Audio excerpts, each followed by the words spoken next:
नमस्कार, मैं प्रियंका तिवारी। मेरे चैनल में आप सभी का बहुत बहुत स्वागत है। तो आज के इस वीडियो में मैं आपको तिल चतुर्थी यानी कि संकटा चौथ व्रत की पूजा विधि करके दिखाने वाली हूँ। तो चलिए सबसे पहले जान लेते हैं कि संकटा चौथ का व्रत किस कामना की पूर्ति के लिए, किस मनोकामना की पूर्ति के लिए रहा जाता है और क्या कुछ खास नियमों का ध्यान हमें इस व्रत में रखना होता है। तो बिना संकल्प के कोई भी व्रत अधूरा होता है, इसलिए संकटा चौथ के व्रत के दिन सुबह उठकर स्नान ध्यान से निवृत्त हो जाने के बाद व्रत का संकल्प जरूर ले लेना चाहिए। तो सामान्य पूजा करनी है भगवान श्री गणेश की और हाथ में लेना है चावल, फूल, कुशा और थोड़ा सा जल डालने के बाद आपको संकल्प बोलना है। संकल्प में हम जिस भी मनोकामना की पूर्ति के लिए व्रत रहते हैं वही प्रार्थना हम भगवान से करते हैं। तो आप जिस भी मनोकामना की पूर्ति के लिए व्रत रह रहे हो, चाहे पति की लंबी आयु के लिए या पुत्र की लंबी आयु के लिए, जैसे कि हमारे क्षेत्र में महिलाएं जो है पुत्र की लंबी आयु या पुत्र के संकट को दूर करने के लिए व्रत रहती हैं, लेकिन मेरे मायके में ये मानता है कि हम भाई के लंबी आयु के लिए, भाई के संकट को दूर करने के लिए व्रत रहते हैं। तो जैसा आपके क्षेत्र में होता हो आप वैसा संकल्प ले सकते हैं। लेकिन अगर मैं बात करूं शास्त्रों की, तो शास्त्रों में ऐसा बताया गया है कि जो भी व्यक्ति संकटा चौथ का व्रत करता है व्यक्ति गणेश उसके सभी संकटों को हर लेते हैं। तो जरूरी नहीं कि महिलाएं ही इस व्रत को करती हैं, पुरुष भी इस व्रत को कर सकते हैं, लेकिन आप जिस व्यक्ति के लिए संकल्प लेते हैं आपको फल की प्राप्ति वैसे ही होती है। चाहे आप पति की लंबी आयु के लिए संकल्प लें, चाहे आप पुत्र के लिए, चाहे भाई के लिए, तो आप किसी भी व्यक्ति के संकटों को दूर करने के लिए संकल्प ले सकते हैं। संकल्प में आपको क्या बोलना है कि मैं, अपना नाम बोल लीजिए, मैं अपने पुत्र की लंबी आयु के लिए या फिर अपने पति की लंबी आयु की कामना के लिए माघ कृष्ण पक्ष की संकष्टी चतुर्थी का व्रत करने का संकल्प लेती हूँ। हे श्री गणेश, हमें अपना आशीर्वाद प्रदान कीजिएगा, व्रत को स्वीकार कीजिएगा, निर्विघ्न संपन्न कीजिएगा। और इस प्रकार से बोलते हुए चावल फूल भगवान के चरणों में छोड़ देना है। और व्रत की मुख्य पूजा आपको शाम के समय चांद निकल आने के बाद करनी होती है। तो आप व्रत की तैयारी छत में या आंगन में ही लगाएं, क्योंकि चांद की भी पूजा बहुत ही ज्यादा महत्व रखती है। चंद्रमा को अर्घ्य दिया जाता है। और इसके अलावा इस व्रत में एक खास नियम और है कि प्रसाद में तिल की विशेषता होती है। तिल से बने प्रसाद को भगवान को अर्पित करना चाहिए, अक्षत के रूप में तिल अर्पित करना चाहिए और तिल का हमें प्रसाद खाना भी चाहिए। तो ये कुछ नियम है। चलिए तैयारी की बात कर लेते हैं। तो क्या पूजा सामग्री आपको एकत्रित करनी है, इसका मैं अलग से वीडियो बना दूंगी, लिंक आपको डिस्क्रिप्शन में मिल जाएगा। यहाँ पे हम केवल पूजा की विधि देखते हैं। तो चलिए शुरू करते हैं। तो पूजा की तैयारी के लिए सबसे पहले एक लकड़ी का पाटा रखने के बाद हम उसमें पीला कपड़ा बिछाएंगे भगवान को आसन देने के लिए। आप चाहें तो लाल या पीला जो भी वस्त्र हो आपके पास आप उसे बिछा सकते हैं। इसके बाद भगवान श्री गणेश की मूर्ति को हमने आसन प्रदान किया है।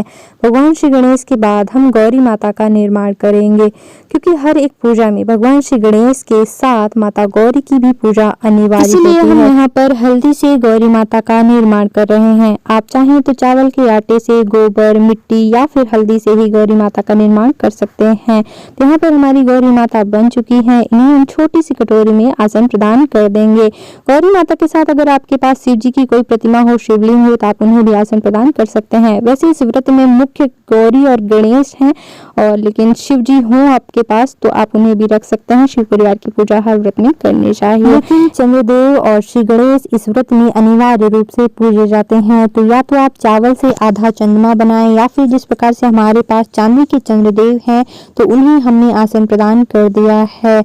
और इसके बाद हम काली तिली से 2 पहाड़ बनाएंगे। तो इस प्रकार से काली तिली से आप भी 2 पहाड़ बनाएं। इन पहाड़ों की पूजा की जाती है इस व्रत में। इसके बाद हम चावल से अष्टदल कमल बनाएंगे। आप चाहें तो आटे से भी चौक पूर सकते हैं। 8 पंखुड़ियों वाला अष्टदल कमल बनाने के बाद हम कलश स्थापना करेंगे। सबसे पहले कलश के गले में मौली धागा बांध लेना चाहिए, स्वास्तिक बना लेना चाहिए और इसके बाद उसमें जल भरने के बाद गंगा जल भी जरूर डालना चाहिए। और इसके बाद चावल, फूल, हल्दी, सुपारी और दक्षिणा कलश में डालना चाहिए। इसके बाद आम के पत्ते हम लगाएंगे और इसके ऊपर हम तिली रखेंगे, क्योंकि विशेष त्योहार है, तिली का विशेष महत्व होता है इस व्रत में। तो हम यहाँ पर तिली रख रहे हैं, आप चाहें तो चावल भी रख सकते हैं। और यहाँ पर हमारी कलश स्थापना हो चुकी है। इसके ऊपर हम दीपक रख देंगे और पूरी पूजा की तैयारी होने के बाद सबसे पहले अपने आप को पवित्र किया जाता है। तो हम यहाँ पर पवित्रीकरण करेंगे। अपने ऊपर 3 बार जल डालते हुए पवित्रीकरण करें। इसके बाद आचमन करना चाहिए।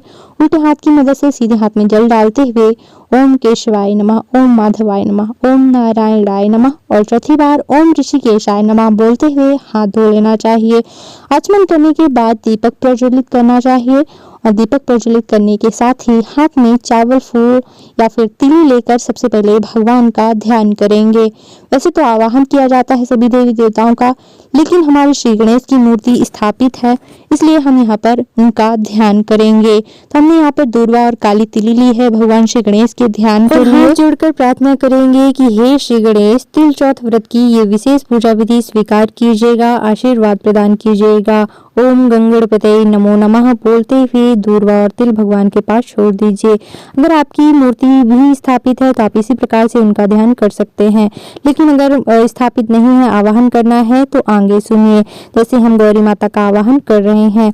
हे गौरी माता, तिल चौथ व्रत के पूजन हेतु मैं आपका आवाहन करती हूँ। कृपया करके इस मूर्ति पे विराजित हों और हमारी पूजा स्वीकार करें। इस प्रकार से बोलते हुए चावल और तिल माता के पास छोड़ दीजिए और इसी प्रकार से हम भगवान शिव जी का ध्यान कर लेंगे। अगर मूर्ति स्थापित है तो, और स्थापित नहीं है तो आवाहन कर लेंगे कि हे शिव शंकर, कृपया करके यहाँ पर विराजे और हमारी पूजा स्वीकार करें। इस प्रकार से चंद्रदेव का हम आवाहन करेंगे, क्योंकि ये चंद्रदेव की जो है प्रतीक की जो लॉकेट है ये जो है स्थापित नहीं है, नई है, इसलिए हम आवाहन कर लेंगे कि हे चंद्रदेव, कृपया करके यहाँ पर विराजें और हमारी पूजा स्वीकार करें। मैं आपका आवाहन करती हूँ। इस प्रकार से बोलते हुए चावल तिल उनके ऊपर छोड़ देना है और इसी प्रकार से अब कलश में भी सभी देवी देवताओं का हम आवाहन करेंगे। हे कलश के सभी देवी देवताओं, कृपया करके यहाँ पर विराजें, मैं आपका आवाहन करती हूँ और हमारी पूजा स्वीकार करें। इस प्रकार से बोलते हुए चावल फूल कलश के पास छोड़ देना है।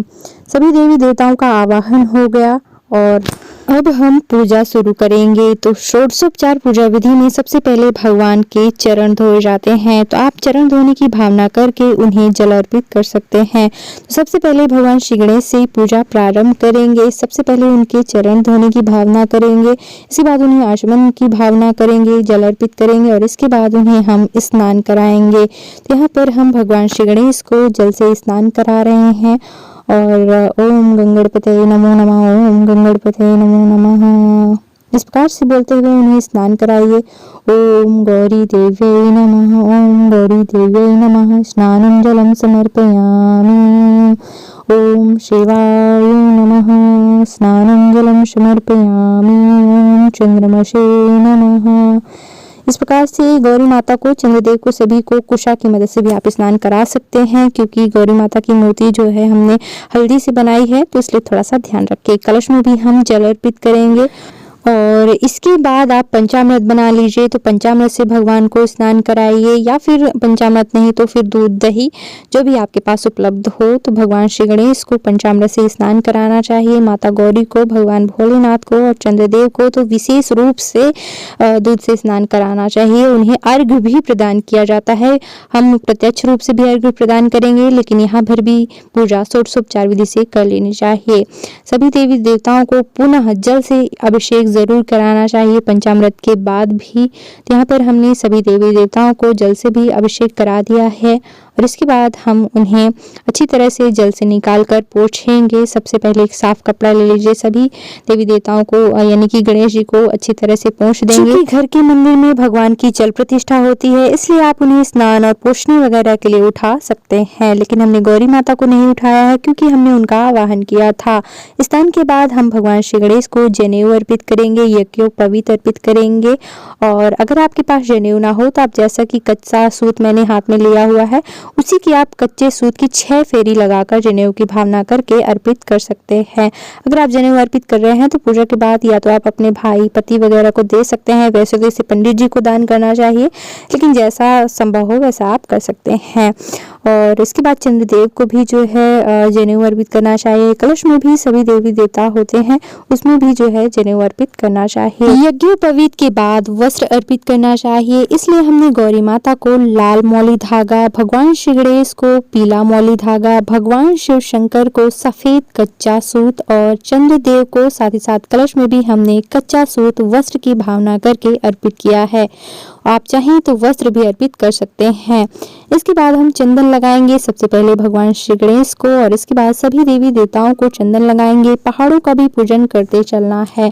इसके बाद भगवान श्री गणेश को सिंदूर लगाएंगे। भगवान श्री गणेश को सिंदूर भी पसंद होता है। साथ ही साथ माता गौरी को भी सिंदूर लगाना है और कलश में भी हम सिंदूर अर्पित करने के बाद भगवान श्री गणेश को दूर्वा अर्पित करेंगे। भगवान श्री गणेश को दूर्वा बहुत ही ज्यादा पसंद होती है, तो इस खास व्रत में दूर्वा की व्यवस्था जरूर करें, उन्हें अर्पित जरूर करें। इसके बाद लाल पुष्प और पीले पुष्प हम भगवान श्री गणेश को अर्पित करेंगे। माता गौरी को भी लाल पुष्प अर्पित करेंगे।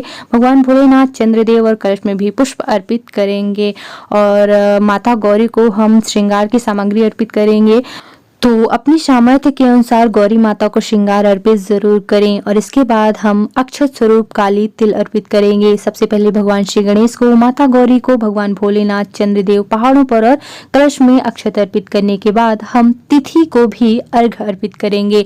चतुर्थी तिथि को भी हमें अर्घ जरूर से जरूर अर्पित करना चाहिए। शास्त्रों में बताई गई एक कथा के अनुसार चतुर्थी तिथि की तपस्या से प्रसन्न होकर भगवान श्री गणेश ने स्वयं उन्हें यह वरदान दिया था कि इस तिथि के दिन जो भी मेरा व्रत रहेगा, यानी कि भगवान श्री गणेश की पूजा करेगा, व्रत करेगा, भगवान श्री गणेश उसके सभी संकटों को दूर करेंगे, सभी संकटों को हर लेंगे। इसलिए इस दिन तिथि की भी पूजा का विशेष महत्व होता है। जैसे कि हम करवा चौथ में भी चौथ माता की पूजा करते हैं, तो इसमें भी चौथ माता की पूजा जरूर करनी है। और चौथ माता की पूजा के बाद यहाँ पर हम फल, मिठाई, नैवेद्य हमने अर्पित किया है, भोग लगाया है। काले तिल के लड्डुओं का विशेष भोग लगाया जाता है। भोग लगाने के बाद कुश की मदद से जल जरूर फेरना चाहिए और इसके बाद हमने पान, सुपारी और दक्षिणा, हल्दी वगैरह भगवान श्री गणेश को अर्पित की है। और इसके बाद माता गौरी को हमने पान, सुपारी, दक्षिणा इत्यादि अर्पित की है। सभी देवी देवताओं को, भगवान भोलेनाथ को, चंद्रदेव को और कलश में हमने पान, सुपारी, दक्षिणा अर्पित की है।